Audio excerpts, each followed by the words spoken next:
So good morning, welcome to Mahipal Reddy's GK House. This is Mahipal Reddy, so Faculty of GK and Current Affairs. So ఈరోజు క్లాస్లో మనం తెలంగాణ ఆరోగ్య పథకాల గురించి discuss చేద్దాం. So actually state government ఎగ్జామ్స్కి వచ్చేటప్పటికి ప్రభుత్వ పథకాల నుంచి 4 to 5 క్వశ్చన్స్ వచ్చే అవకాశం ఉంటుంది. దీనిలో కేంద్ర ప్రభుత్వ పథకాల నుంచి 1 or 2 క్వశ్చన్స్ అండ్ రాష్ట్ర ప్రభుత్వ పథకాల నుంచి 2 or 3 క్వశ్చన్స్ వచ్చే అవకాశం ఉంటుంది. అంటే ఏ కోణంలో చూసినా రాష్ట్ర ప్రభుత్వ పథకాలు అనేవి చాలా మోస్ట్ ఇంపార్టెంట్. సో మనం ప్రభుత్వ పథకాలను ఒక్కొక్క డివిజన్ ప్రకారం చర్చించుకుంటూ వస్తున్నాం. విద్యుత్ పథకాలు, ఉమెన్ సెక్యూరిటీ, అగ్రికల్చర్ స్కీమ్స్, ఇట్లా ఒక్కొక్క దాన్ని డిస్కస్ చేసుకుంటూ వస్తున్నాం. సో ఈరోజు మనం ఆరోగ్య పథకాల గురించి డిస్కస్ చేద్దాం. తెలంగాణ ఆరోగ్య పథకాలకు సంబంధించి మనం డిస్కస్ చేసినట్టుంటే, సో ఫస్ట్ ఆఫ్ ఆల్ మనకి ఆరోగ్య లక్ష్మి అండ్ టీకా బండి, బస్తీ దవాఖానాలు, డయాలసిస్ సెంటర్స్, సో ఇట్లాంటివి మనకు నంబర్ ఆఫ్ థింగ్స్ ఉన్నాయి. సో వాటి కోణంలో డిస్కస్ చేసినట్టుంటే first of all so Arogya Lakshmi scheme for pregnant women అనేది ఇక్కడ ఉంది.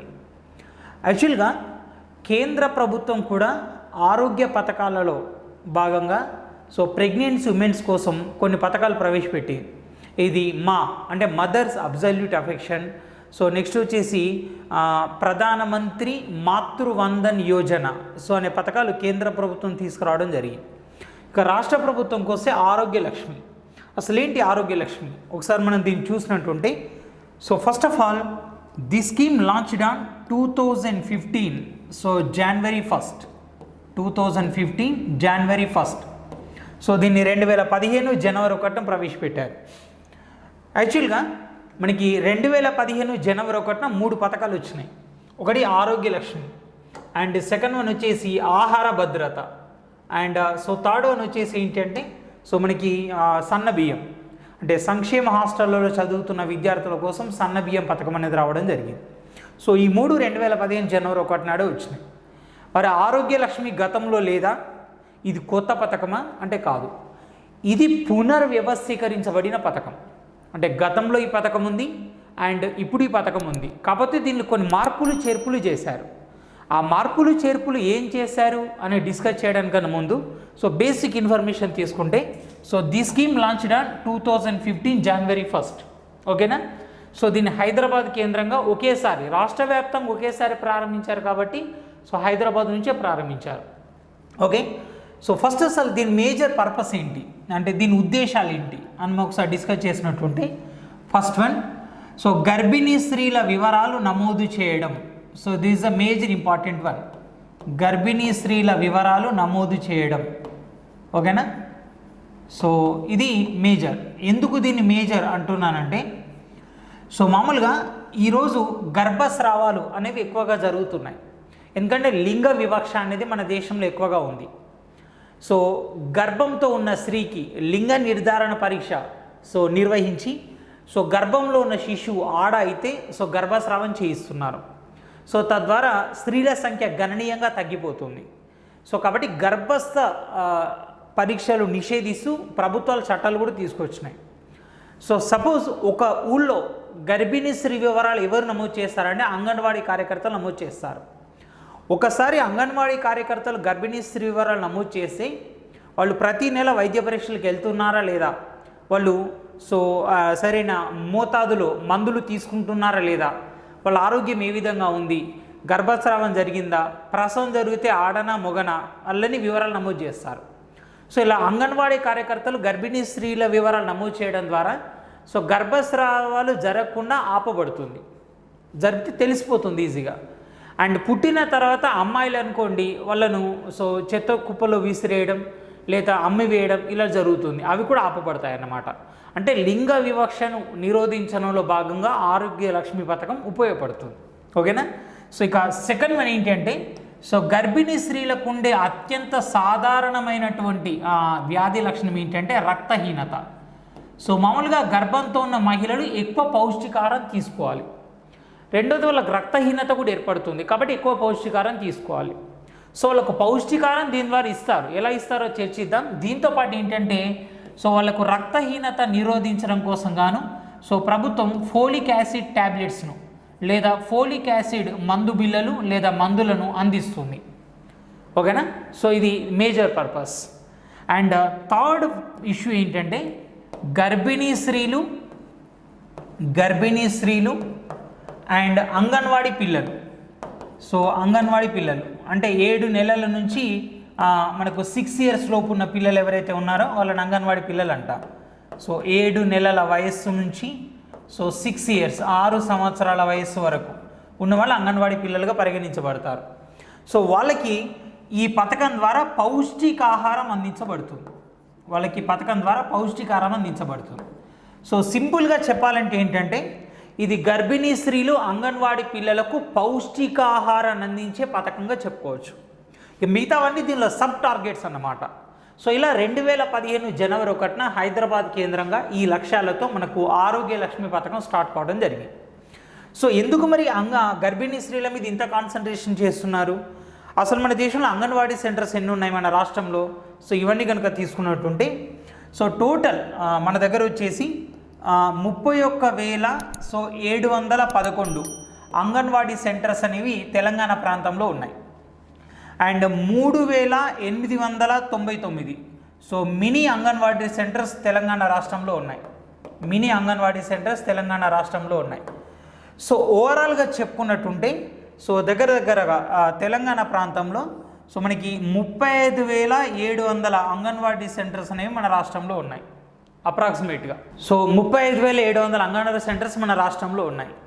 ఈ 35,700 అంగన్వాడీ సెంటర్స్లలో సో 35,700 అంగన్వాడీ సెంటర్స్లో మనకి 13,57,000 అంటే 13.57 లక్షల పిల్లలు అంటే 7 months నుంచి 6 years ఉన్న పిల్లలు ఎవరైతే ఉన్నారో బెనిఫిట్ పొందుతున్నారు.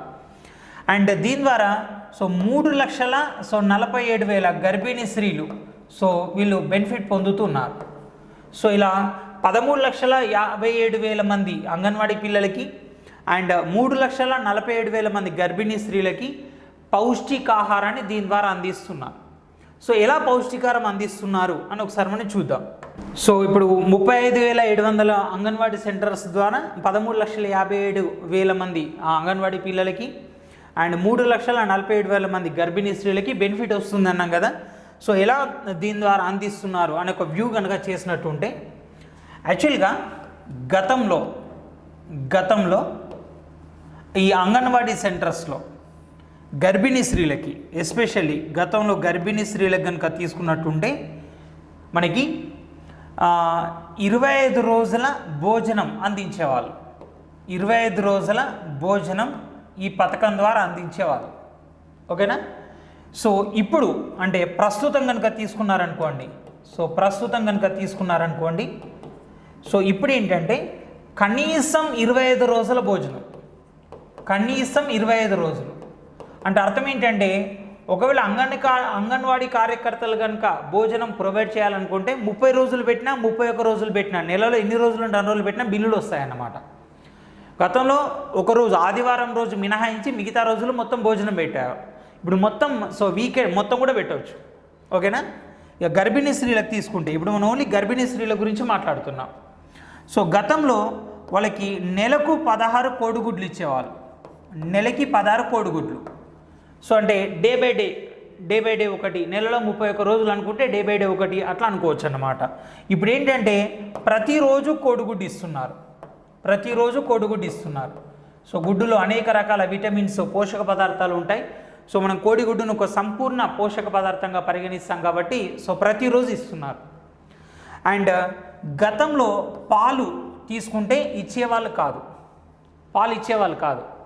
ఇప్పుడు ఏంటంటే సో కనీసం 200 ml పాలు సో ప్రతిరోజు ఇస్తున్నారు. అంటే నువ్వు ఎన్ని రోజులైతే భోజనం పెడతావో అన్ని రోజులు కోడిగుడ్డు పెట్టాలి, అన్ని రోజులు 200 ml పాలు ఇవ్వాలి. గతంలో అలా కాదు. 25 రోజులు భోజనం పెట్టేవాళ్ళు, డే బై డే కోడిగుడ్డు ఇచ్చేవాళ్ళు, పాలనే ముచ్చట్లేదన్నమాట. సో అంటే గతంతో పోలిస్తే గర్భిణీ స్త్రీలకు పౌష్టిక పరమైన బెనిఫిట్ అనేది దీని ద్వారా జరుగుతుంది. ఇక పిల్లలు, అంగన్వాడీ పిల్లలు అన్నాం కదా, మరి అంగన్వాడీ పిల్లలకు దీని ద్వారా ఏ విధంగా బెనిఫిట్ జరగబోతుంది అని ఒకసారి మనం వ్యూ చేద్దాం. ఇప్పుడు అంగన్వాడీ పిల్లలు అంటే ఏంటి? 7 months నుంచి సో 6 years లోపు ఉన్న పిల్లలందరినీ మనం అంగన్వాడీ పిల్లలుగానే పరిగణించకూడుతున్నాం కదా. సో వాళ్ళకు ప్రతిరోజు భోజనం అంటే ఏంటంటే వాళ్ళకు బాలామృతం అని అందిస్తారు. సో ప్రతిరోజు గతంలో ఇచ్చారు, ఇప్పుడు కూడా ఇస్తున్నారు. ఇప్పుడు బాలామృతం ఒకటే కాదు, బాలామృతం ప్లస్ ఇస్తున్నారు అన్నమాట. ఏది మహబూబ్ నగర్ అండ్ ఆదిలాబాద్ అండ్ కొమరంభీం ఆసిఫాబాద్ ఈ 3 జిల్లాల్లో ప్రస్తుతం ప్రయోగాత్మకంగా బాలామృతం ప్లస్ అని ఇస్తున్నారు. అసలు బాలామృతానికి బాలామృతం ప్లస్కున్న తేడా ఏంటంటే బాలామృతంలో వేయించిన గోధుమలు, శనగపప్పు అండ్ నెయ్యి, నూనె ఉంటాయి, చక్కెర నూనె ఉంటాయి, చక్కెర నూనె లేకపోతే నెయ్యి నూనె. ఇక బాలామృతం ప్లస్లో ఏంటంటే సో మాంసకృత్తులు అండ్ పిండి పదార్థాలు అండ్ తర్వాత సో చిన్న ఫ్యాటీ మెటీరియల్స్ కూడా కొంతవరకు ప్రొవైడ్ చేయడం జరుగుతుంది. మాంసకృత్తులు అన్నీ ఉంటాయి. సో బాలామృతం ప్లస్ని ఇప్పుడు మహబూబ్ నగర్, ఆదిలాబాద్, కొమరంభీం ఆసిఫాబాద్ జిల్లాలో ప్రయోగాత్మకంగా అమలు చేస్తున్నారు. గతంలో బాలామృతం ఇచ్చారు, ఇప్పుడు బాలామృతం ప్లస్ కూడా ఇస్తున్నారు. అంటే గతం కన్నా బెనిఫిట్ జరుగుతుంది వాళ్ళకి. సో ఇక గతంలో వాళ్ళకి 8 కోడిగుడ్లు ఇచ్చేవాళ్ళు నెలకి. సో నెలకి 8 కోడిగుడ్లు అంటే వారానికి 2 కోడిగుడ్లు. గర్భిణీ స్త్రీలకు గతంలో వారానికి 4 కోడిగుడ్లు, సో నెలకు 16. ఇప్పుడు ప్రతిరోజు ఇస్తున్నారు. వాళ్ళ గతంలో 8, ఇప్పుడు ఎంత ఇస్తున్నారంటే సో గతంలో 8 కదా, ఇప్పుడు 16 eggs ఇస్తున్నారు, 16. అంటే గర్భిణీ స్త్రీలకు కూడా గతంతో పోల్చినట్టుంటే రెట్టింపు అయింది పౌష్టిక విలువలు. సో వీళ్ళకు కూడా రెట్టింపు అయినాయి. సో ఇలా గర్భిణీ స్త్రీలకు, అంగన్వాడీ పిల్లలకు పౌష్టికారం అందించే పథకమే సో ఆరోగ్య లక్ష్మి.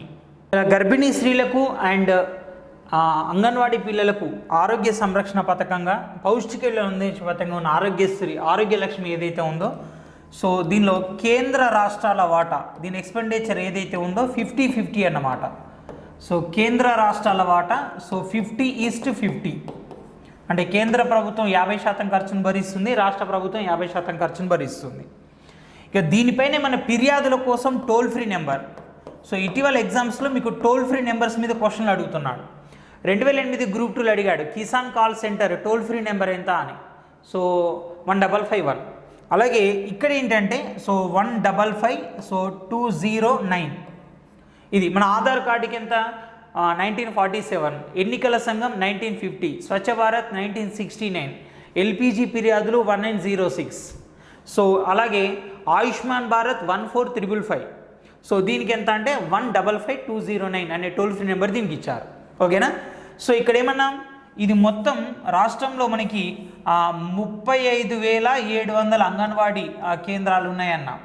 దీనిలో 31,711 ఏవైతే ఉన్నాయో అంగన్వాడీ సెంటర్స్, సో రిమైనింగ్ 3,989 ఏవైతే ఉన్నాయో సో ఇవి మినీ అంగన్వాడీ సెంటర్స్ అన్నమాట. దీంతోపాటు 149 ఐసిడిఎస్. సో 149 ఐసిడిఎస్ అంటే ఇంటిగ్రేటెడ్ చిల్డ్రన్ డెవలప్మెంట్ సర్వీసెస్ అంటాం. ఆ కేంద్రాల్లో కూడా ఇస్తున్నారు.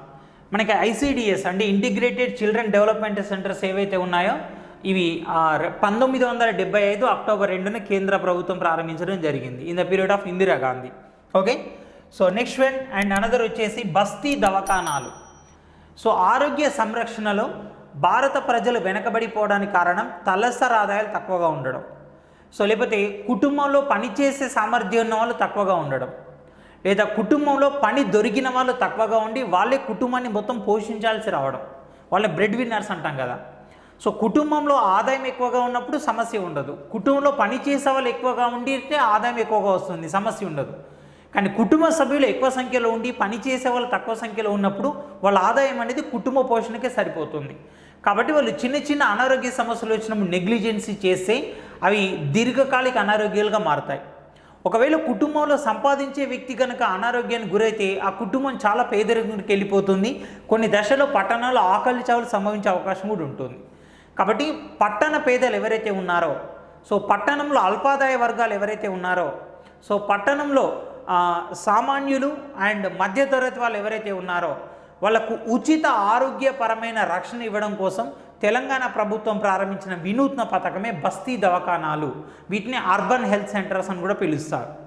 సో ఈ బస్తీ దవాఖానాలు మనకి 2018 అంటే 2018 మార్చి 31 నాడు తెలంగాణ ప్రభుత్వం ప్రారంభించింది. మార్చి 31 రోజు ప్రారంభించడం జరిగింది. సో దీనిలో కేంద్ర రాష్ట్రాల వాటా, సో కేంద్ర రాష్ట్రాల వాటా 40. ఇప్పటిదాకా మనం చదువుకున్న ఆరోగ్య లక్ష్మి ఉంది కదా, సో దానిలో కేంద్ర ప్రభుత్వం 50, రాష్ట్ర ప్రభుత్వం 50. కానీ ఇక్కడ అలా కాదు. సో ఇక్కడ కేంద్ర ప్రభుత్వం 60% భరిస్తే, సో రాష్ట్ర ప్రభుత్వం వచ్చేసి 40% భరిస్తుంది. అంటే దీనిలో కేంద్ర ప్రభుత్వ వాటా అనేది ఎక్కువగా ఉంటుంది. ఓకేనా? సరే, మన కేంద్ర ప్రభుత్వం భారత ప్రజల ఆరోగ్య పరిరక్షణ లక్ష్యంగా నేషనల్ హెల్త్ మిషన్ అనే దాన్ని ప్రారంభించింది. సో ఈ నేషనల్ హెల్త్ మిషన్లో భాగంగానే సో మనకి బస్తీ దవాఖానాలను ప్రారంభించబడ్డాయి. ఈ బస్తీ దవాఖానాలో కేంద్ర ప్రభుత్వ వాటా ఎంత అన్నాం? 60% అన్నాం కదా. ఆ 60%లో భాగంగా సో తెలంగాణ రాష్ట్రానికి కేంద్ర ప్రభుత్వం, సో తెలంగాణ కోసం కేంద్ర ప్రభుత్వం మనకి 132 crores 132 కోట్ల నిధులను కేటాయించింది. ఈ 132 కోట్ల నిధులకు రాష్ట్ర ప్రభుత్వం తన వంతు వాటాను కలిపి ప్రయోగాత్మకంగా కొన్ని పట్టణ ప్రాంతాల్లో ఈ బస్తీ దవాఖానాలు ప్రారంభించారు. ఎక్కడెక్కడ? సో హైదరాబాద్ మహానగరం. సో ఇక్కడ మనకి 135 సో బస్తీ దవాఖానాలు ప్రారంభించారు, 135. ఆ తర్వాత సో మేడ్చల్ తీసుకుంటే సో ఇక్కడ 52 బస్తీ దవాఖానాలు ప్రారంభించారు. ఆ తర్వాత రంగారెడ్డి జిల్లాను కనుక తీసుకుంటే ఇక్కడ 32 బస్తీ దవాఖానాలు ప్రారంభించారు. ఆ తర్వాత సంగారెడ్డి ప్రాంతం తీసుకుంటే సో ఇక్కడ మనకి 3 బస్తీ దవాఖానాలు ప్రారంభించడం జరిగింది. Okay, so Hyderabad 135 and Medchal 32 and Rangareddy 32 and Sangareddy 3. అసలు ఏంటి మరి బస్తీ దవాఖానాల ద్వారా నిరుపేద ప్రజలకి ఆరోగ్య పరిరక్షణ జరుగుతుంది అని మనం చెప్తున్నాం. Okay, fine. సో ఎలా ఆరోగ్య పరిరక్షణ జరుగుతుంది, అసలు దీనిలో మెడిసిన్స్ ఇస్తారా, ట్రీట్మెంట్ ఇస్తారా, టెస్టులు కూడా చేస్తారా అన్న విషయం తెలుసుకోవాలనుకుంటే సో అంటే కేంద్ర ప్రభుత్వ గైడ్లైన్స్ ప్రకారం సో అంటే మనకు దీనిలో 196 రకాల మందులు ఇస్తారు. సో 196. అలాగే సో 56 రకాల టెస్టులు నిర్వహిస్తారు. 56 రకాల టెస్టులు నిర్వహిస్తారు. సో షుగర్ ఇట్లా రకరకాల టెస్టులు, 56 రకాల టెస్టులు, వాటికి సంబంధించిన 196 రకాల మెడిసిన్స్ ఇస్తారు. అంటే దీర్ఘకాలిక వ్యాధులు కాకుండా సో మిగతా అన్నిటి కూడా ఈ బస్తీ దవాఖానాలో ట్రీట్మెంట్ దొరుకుతుంది. సో ఉచితంగా అందిస్తున్న ఈ ట్రీట్మెంట్ ద్వారా సామాన్య ప్రజల ఆరోగ్య పరీక్షణ జరుగుతుంది. సో దానికోసం కేంద్ర ప్రభుత్వాలు 60, రాష్ట్ర ప్రభుత్వాలు 40 ఇస్తున్నాయి. ఈ బృహత్తర పథకాన్ని తెలంగాణలో 2018 మార్చి 31న ప్రారంభించారు. So next one and another scheme KCR baby kit. So KCR baby kit గురించి చర్చించే క్రమంలో సో మనం ఏం చేద్దామంటే అసలు ఈ పథకాన్ని ప్రవేశపెట్టడానికి గల రీజన్స్ ఏంటి చూద్దాం. తెలంగాణలో ఈ బృహత్తర పథకాన్ని మనకి 2017 సో జూన్ 3వ తేదీన ప్రభుత్వం ఈ పథకాన్ని ప్రవేశపెట్టడం జరిగింది. సో హైదరాబాద్లోని ప్లేట్ల బుర్జు ప్రసూతి వైద్యశాల సో మనకి MGBS బస్ స్టాండ్ నుంచి మహబూబ్ నగర్ వెళ్ళాలంటే మన ఆరాంఘర్ చౌరస్తా వెళ్ళాలి కదా, అవి వెళ్తున్నప్పుడు మధ్యలో ఈ ప్లేట్ల బుర్జు ప్రసూతి వైద్యశాల వస్తుంది. ఆ ప్లేట్ల బుర్జు ప్రసూతి వైద్యశాలలో మనకి ఈ కేసీఆర్ బేబీ కిట్ పథకాన్ని తొలిసారి ప్రారంభించారు. అసలు ఈ పథకం ప్రారంభించాల్సిన ఆవశ్యకత ఏంటి తెలుసుకున్న తర్వాత, ఇతర రాష్ట్రాల్లో ఈ పథకాన్ని ఎలా అమలు చేస్తున్నారు తెలుసుకున్న తర్వాత మన రాష్ట్రంలో ఎలా అమలు చేస్తున్నారు, ఏ విధంగా బెనిఫిట్స్ ఉన్నాయి, ఇతర రాష్ట్రాలతో పోలిస్తే మన దగ్గర ఏమన్నా ప్రత్యేక లక్షణాలు ఉన్నాయా అన్న విషయం చూద్దాం. ఇక్కడ ఇష్యూ ఏంటంటే తమిళనాడులో ముత్తులక్ష్మి ప్రసవ పథకం అనే ఒక పథకం ఉండేది. ఆ పథకాన్ని అప్పట్లో 2011లో జయలలిత ముఖ్యమంత్రిగా అయిన తర్వాత సో జయలలిత 1991 నుంచి 96 వరకు, 2001 నుంచి 6 వరకు, సో మళ్ళీ 2011 నుంచి 16 వరకు, మళ్ళీ 2016లో గెలిచిన 3 నెలలకే చనిపోయింది. 2016 డిసెంబర్ 5న మరణించింది. మొత్తం 4 సార్లు ముఖ్యమంత్రిగా పనిచేసింది. అంటే ఆ ప్రమాణ స్వీకారం లెక్క పెట్టుకోవాలంటే 6 సార్లు ప్రమాణ స్వీకారం చేసింది. మధ్యలో 2 సార్లు 2 టైం జైలుకి వెళ్ళి వచ్చిన తర్వాత. సో ఇక్కడ ఆమె అమ్మ బేబీ కిట్ అనే పథకాన్ని ప్రవేశపెట్టింది. సో 2000 రూపాయలు విలువ చేసే 16 వస్తువులు ఇచ్చేవాళ్ళు. సో తమిళనాడులో ఈ పథకాన్ని ఏమన్నారంటే అమ్మ బేబీ కిట్ అన్న. అమ్మ బేబీ కిట్. ఇది తమిళనాడులో ఉన్న పథకం అన్నమాట. ఇక్కడ అమ్మ ఏఎంఎంఏ, అమ్మ అంటే అర్థం ఏంటంటే ఇప్పుడు మనం ఇందిరమ్మ ఇల్లు అన్నాం. ఇందిరమ్మ అంటే దాని ఫుల్ ఫామ్ ఏం చెప్పుకున్నాం? Integrated novel development in rural areas and model municipal areas. ఇది Indiramma full form. Integrated novel development in rural areas and model municipal areas. So ఇది ఇందిరమ్మ అంటే ఫుల్ ఫామ్. ఇక్కడ అమ్మ అంటే ఏంటంటే అశూరుడు, marginal people to maximum service in all villages అని అర్థం. అంటే జయలలిత పేరుతోనే ప్రవేశపెట్టారు.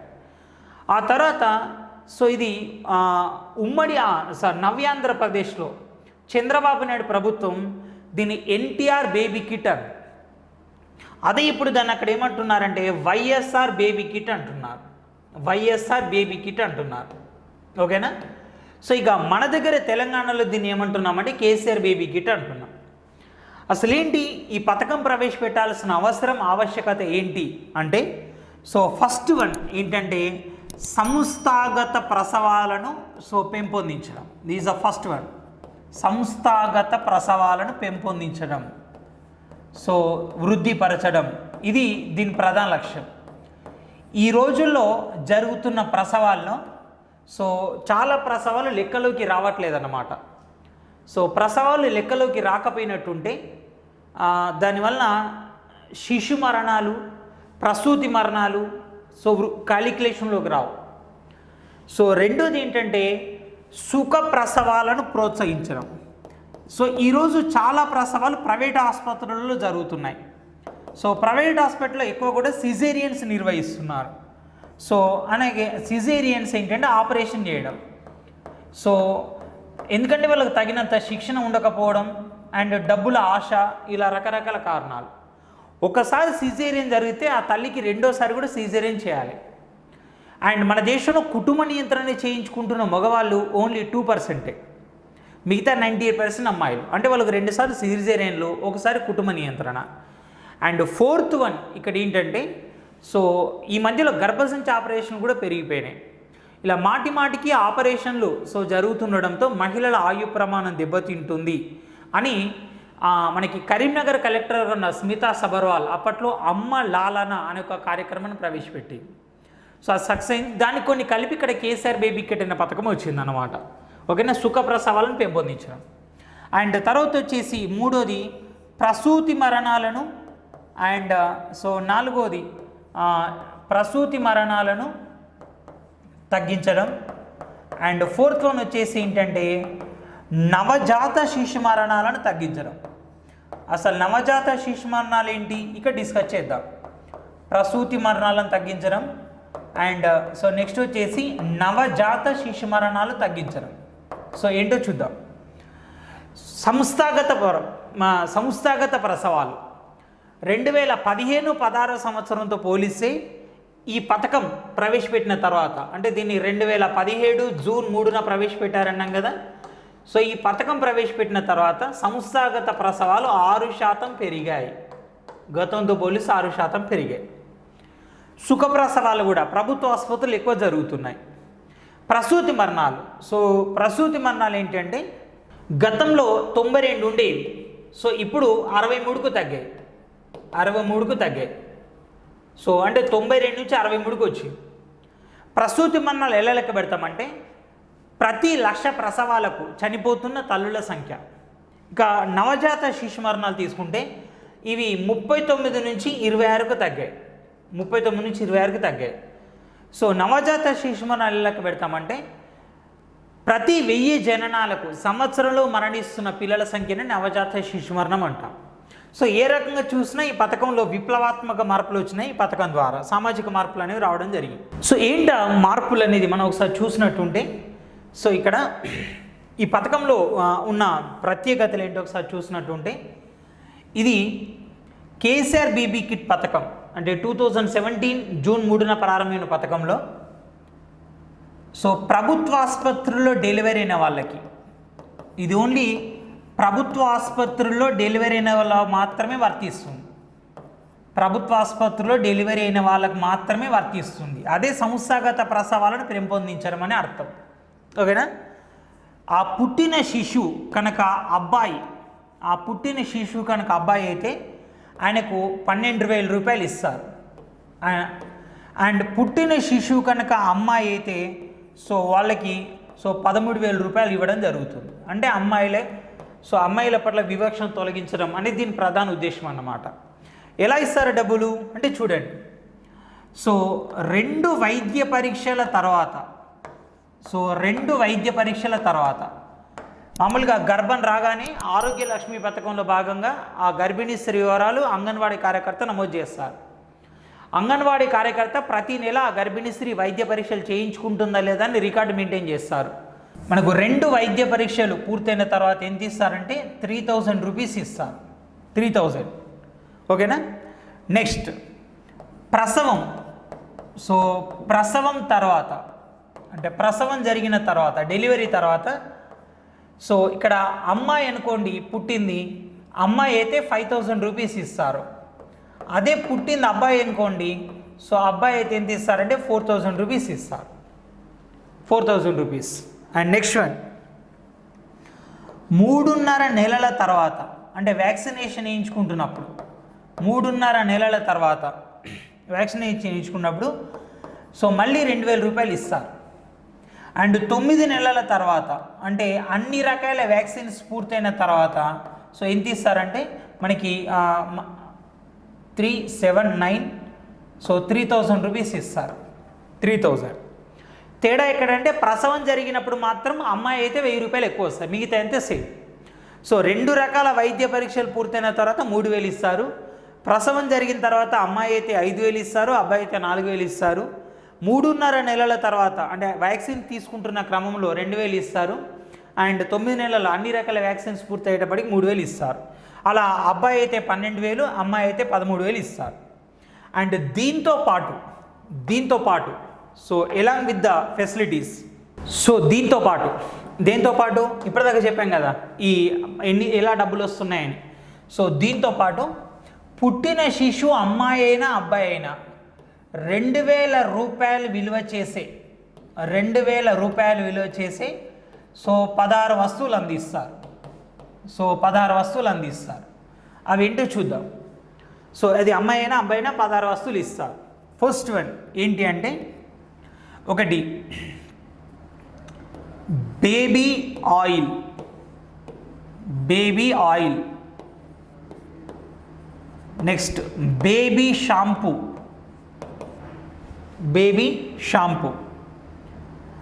And baby napkins.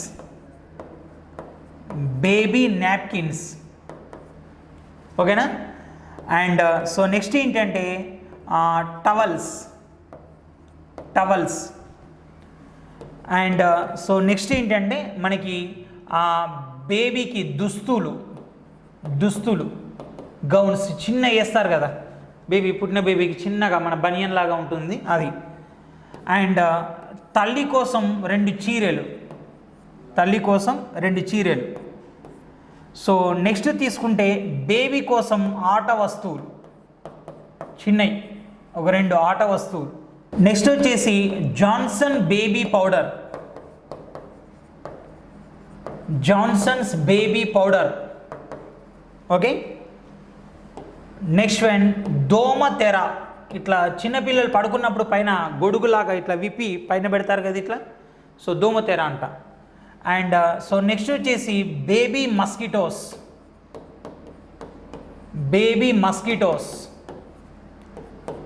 And baby సబ్బు అండ్ బాక్స్, ఆ సబ్బు పెట్టుకోవడం కోసం ఒక box. And next 12th one ఏంటంటే సో బేబీ సబ్బు బాక్స్తో పాటు and soap box and next వచ్చేసి ప్లాస్టిక్ బకెట్. సో ఇలా మనకు సబ్బులు అంటే 2 ఇస్తారు, ఇక్కడ చీరలు 2 ఇచ్చారు కదా, మొత్తం ఇలా 16 రకాల వస్తువులు మనకు అందజేయడం జరుగుతుంది. సో అదే KCR baby kit. So next scheme so dialysis centres. ఈరోజు ఆధునిక జీవనశైలి ప్రకారం సో మనకి పేద ప్రజలు అత్యధికంగా కిడ్నీ సంబంధిత వ్యాధులతో బాధపడుతున్నారు. సో కిడ్నీలు ఏంటి, మన శరీరంలో రక్తంలో ఉన్న మణిలాలను ఫిల్టర్ చేసి సో మనకి వ్యర్థాలు ఏవైతే ఉన్నాయో మూత్రం ద్వారా బయటికి పంపిస్తూ ఉంటాయి. సో ఈ మూత్రపిండాలలో ఉండే చిక్కుడు గింజ ఆకారంలో ఉండే మూత్రపిండాల్లో ఉండే నేఫ్రాన్స్ చెడిపోవడం వలన సో అవి ఫిల్టర్ చేయలేవు. తద్వారా రక్తంలో ఉన్న మలినాలను శుద్ధి చేయడం కోసం కృత్రిమ యంత్రాన్ని వాడతాం. దాన్నే డయాలైజర్, కృత్రిమ మూత్రపిండంలాగా పనిచేస్తుంది. దాన్నే డయాలసిస్ ప్రక్రియ అంటాం. సో ఈ డయాలసిస్ ప్రక్రియ అనేది సో వారానికి 2 సార్లు చేస్తూ ఉండాలి. ఒక్కొక్కసారి 10-15 వేల రూపాయలు ఖర్చు అవుతుంది. పేద ప్రజలు అంటే వాళ్ళకు కొత్త కిడ్నీ ట్రాన్స్ప్లాంటేషన్ జరిగేదాకా ఈ డయాలసిస్ చేస్తూనే ఉండాలి. సో పేద ప్రజలు అంత ఖర్చు పెట్టుకొని డయాలసిస్ చేయించుకోలేరు కాబట్టి సో వాళ్ళకి ప్రభుత్వమే ఉచిత డయాలసిస్ సెంటర్స్ని ఏర్పాటు చేయాలని నిర్ణయించింది. సో దానిలో భాగంగానే ఉచిత డయాలసిస్ సెంటర్స్ అనే కార్యక్రమాన్ని తెలంగాణ ప్రభుత్వం ప్రారంభించింది. సో ఈ ఉచిత డయాలసిస్ సెంటర్స్ని సో మనకి 2017 ఆగస్టు 18న ప్రారంభించారు. ఆగస్టు 18న ప్రారంభం.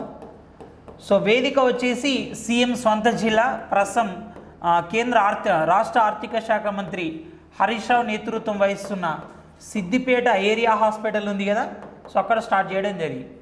ఈ సిద్దిపేట ఏరియా హాస్పిటల్లోనే 2014 అక్టోబర్ 21న మనకి భోజనామృతం అనే పథకాన్ని కూడా ప్రారంభించారు. అక్టోబర్ 13న భోజనామృతం అనే పథకం కూడా ప్రారంభించబడింది. సో దీనికోసం రాష్ట్ర ప్రభుత్వం 10,500 కోట్ల బడ్జెట్ని కేటాయించింది. అప్పటి వైద్యారోగ్య శాఖ మంత్రి మనకి లక్ష్మారెడ్డి ఉండేవారు. సో బడ్జెట్ దీనికి 10,500 కోట్లు కేటాయించారు. మొత్తం 19 డయాలసిస్ సెంటర్స్ని ఏర్పాటు చేశారు ఈ బడ్జెట్తో. అంటే 19 ప్రదేశాల్లో ఏర్పాటు చేశారు. సో ఇప్పుడు రాష్ట్ర వ్యాప్తంగా కూడా ఇవి విస్తృత స్థాయిలో వచ్చినాయి. సో నెక్స్ట్ వన్ వచ్చేసి T diagnostics. So T diagnostics, so దీన్ని తెలంగాణ డయాగ్నోస్టిక్స్ అంట. సో ఏంటి అసలు టీ డయాగ్నోస్టిక్స్ అంటే, మనకి ఈ పథకం వచ్చేసి సో 2018 జూన్ 9న 2018 జూన్ 9న ఈ పథకాన్ని ప్రారంభించారు. మనకి హైదరాబాద్లో నారాయణగూడలో ఇన్స్టిట్యూట్ ఆఫ్ ప్రివెంటివ్ మెడిసిన్ అనే సంస్థ ఉంది. సో మనకి హైదరాబాద్లోని నారాయణగూడలో ఇన్స్టిట్యూట్ ఆఫ్ ప్రివెంటివ్ మెడిసిన్ అనే సంస్థ ఉంది నారాయణగూడలో. సో ఇక్కడ దీన్ని స్టార్ట్ చేయడం జరిగింది. సో ఇప్పుడు వచ్చేసి ఏంటంటే మనకు 19 జిల్లాల్లో ఈ టీ డయాగ్నోస్టిక్స్ నడుస్తుంది. సుమారు ఇక్కడ 60 రకాల పరీక్షలు ఉచితంగా నిర్వహిస్తారు. 60 రకాల పరీక్షలు. నాకు బస్తీ దవాఖానాలు అయితే 56 రకాల పరీక్షలు నిర్వహిస్తున్నారు. దానికి ఇవి అదనం అన్నమాట. ఇక్కడ కొంచెం అత్యున్నత పరీక్షలు ఏంటి, ఎక్స్రే, అల్ట్రాసౌండ్, ఈసీ లాంటి పరీక్షలు కూడా నిర్వహిస్తారు. Okay. So next one the another scheme కంటి వెలుగు. సో సామాన్య కంటి వ్యాధులతో బాధపడుతున్న వారికి, ఇదేలా నివారించదగిన కంటి వ్యాధులతో బాధపడుతున్న వారికి, లేదా ఇప్పుడే ట్రీట్మెంట్ తీసుకుంటే ఫ్యూచర్లో అంధత్వం రాకుండా కాపాడబడే వ్యాధుల నుంచి కాపాడడం కోసం సో ఈ తెలంగాణ ప్రభుత్వం కంటి వెలుగు కార్యక్రమాన్ని ప్రారంభించింది. తెలంగాణ ప్రభుత్వం కంటి వెలుగు ప్రారంభించిన తర్వాత ఏపీ ప్రభుత్వం డాక్టర్ వైఎస్ఆర్ కంటి వెలుగు ప్రారంభించింది. సో ఒడిషా ప్రభుత్వం కూడా సునేత్ర అనే పథకం ప్రారంభించబడింది. సో ఇప్పుడు తెలంగాణ స్టేట్లో దీన్ని ఏమంటున్నామంటే కంటి వెలుగు అంటున్నాం. అలాగే ఆంధ్రప్రదేశ్లో దీన్ని ఏమంటున్నామంటే సో వైఎస్ఆర్ కంటి వెలుగు అంటున్నాం. సో అలాగే ఒడిషా సో ఏమంటున్నామంటే సో దీన్ని సునేత్ర అని కూడా పిలుస్తున్నాం. ఏం లేదు, ఒక పథకం సక్సెస్ అయితే దాన్ని ఇతర ప్రాంతాల్లో కూడా అమలు చేస్తారు, పేరు మారుతుంది అంతే. సో తెలంగాణలో ఈ పథకాన్ని మనకి 2018 ఆగస్టు 15న ప్రారంభించారు. అదే ఏపీ అనుకోండి, సో ఏపీ అయితే 2019 అక్టోబర్ 10న ప్రారంభించారు. సో అక్టోబర్ 10 ప్రపంచ దృష్టి దినోత్సవం, వరల్డ్ సైట్ డే సందర్భంగా ప్రారంభించారు. సో తెలంగాణ ప్రభుత్వం ఈ పథకాన్ని మెదక్ జిల్లా సో తూప్రాన్ మండలం మల్కాపూర్లో ప్రారంభించారు. సో మల్కాపూర్ విలేజ్లో స్టార్ట్ చేశారు. ఇక్కడ ఏంటంటే ప్రాథమిక దశలో మనకి కంటి సంబంధ దేశంలో ఉన్న రాష్ట్రంలో ఉన్న ప్రజలందరికీ వైద్య పరీక్షలు నిర్వహిస్తారు. సో ఎవరైతే ప్రైమరీ డిసీజెస్తో బాధపడుతున్నారో వాళ్ళకి మెడిసిన్ ఇవ్వడం అండ్ కంటి అద్దాలు రిఫర్ చేయడం, అండ్ ఆపరేషన్ తప్పనిసరైన పరిస్థితుల్లో ఉన్న వాళ్ళకి ఆపరేషన్ కూడా ప్రభుత్వం ఉచితంగా చేయించడం. సో ఇది తెలంగాణ ప్రభుత్వ కంటి వెలుగు ప్రధాన లక్షణం. అండ్ దాంతోపాటు చిన్న చిన్న వ్యాధులు ఎవరైతే ఉన్నారో సో వాళ్ళకి సరైన ఆహారాన్ని ప్రిస్క్రిప్షన్ని సజెస్ట్ చేయడం జరుగుతుంది. సో ఇవి తెలంగాణలో ఉన్న ఆరోగ్య పథకాలు. సో మరిన్ని అంశాల కోసం తర్వాత ఎపిసోడ్లో కలుద్దాం. Thank you, all the best.